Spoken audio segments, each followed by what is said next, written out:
আসসালামু আলাইকুম, কেমন আছেন সবাই? সবাইকে নতুন আরেকটা ভিডিওতে স্বাগতম। তো আজকে আপনাদের জন্য নিয়ে আসলাম গ্রাম বাংলার ঐতিহ্যবাহী পিঠা, যেটা মেরা পিঠা বা চুই পিঠা নামে পরিচিত।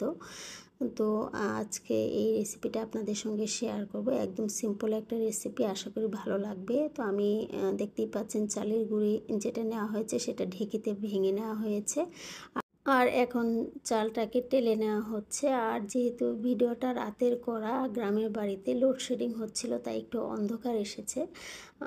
একবার কারেন্ট যায়, একবার আসেই একটা অবস্থা। তো এখন চালের গুঁড়িটাকে একটা বড় ডিশের মধ্যে ঢেলে সেটাকে একটু ঠান্ডা করে গরম পানির দ্বারা আস্তে আস্তে এই কাইটা করে নেওয়া হচ্ছে।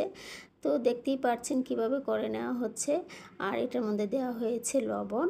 আর এটা যখন হাতে ধরার মতো সহনীয় পর্যায়ে থাকবে, তখন এই হাত দিয়ে ভালোভাবে এটাকে মথে নিতে হবে। আর এই পিঠাটার জন্য এই কাইটাকে যত মথে নেওয়া হবে, ততই কিন্তু পিঠাটা সুন্দর হবে। তো কাইটা রেডি। এখন বল আকারে এইভাবে রেখে আস্তে আস্তে পিঠাগুলা রেডি করে নেওয়া হচ্ছে। আর আমার আম্মা পিঠাগুলা বানাচ্ছিলেন। আর আম্মা এই পিঠাগুলা এত দ্রুত এবং খুব সুন্দর করে বানান, মাশাআল্লাহ। আমার চাচিরাও এবং আমার দাদিও ছোটোবেলায় দেখতাম খুব সুন্দর করে এই পিঠাগুলা বানাতেন এবং বিভিন্ন শেপ তৈরি করে আমাদেরকে দিতেন। অনেকে আবার এই পিঠাগুলোর মধ্যে নারিকেল দেন বা গুড় দেন বা চিনি, যে যেভাবেই রেডি করেন না কেন, এক এক এলাকায় এক একভাবে রেডি করা হয়।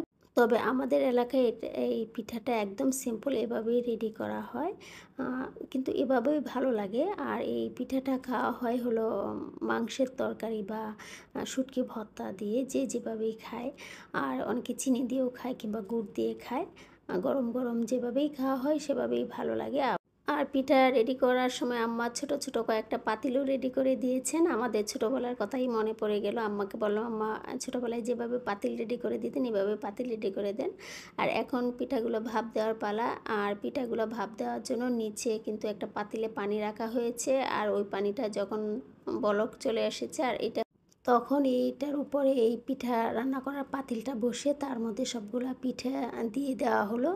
আর দিয়ে ঢাকনা দিয়ে ঢেকে আধা ঘন্টা কিংবা ১ ঘন্টা যতক্ষণ সময় লাগে পিঠাগুলা সিদ্ধ হতে, ততক্ষণ পর্যন্তই এটাকে জাল দিতে হবে। তো ১ ঘন্টা পরে গিয়ে দেখি পিঠা রেডি। আর দেখুন কি সুন্দর হয়েছে পিঠাগুলা। এখন আবার কারেন্ট চলে এসেছে, তার জন্য লাইটের কারণে পিঠাগুলা দেখতেও কিন্তু সুন্দর লাগছে। আর দেখতে যেমন সুন্দর হয়েছিল, খেতেও কিন্তু দারুণ হয়েছিল পিঠাগুলো।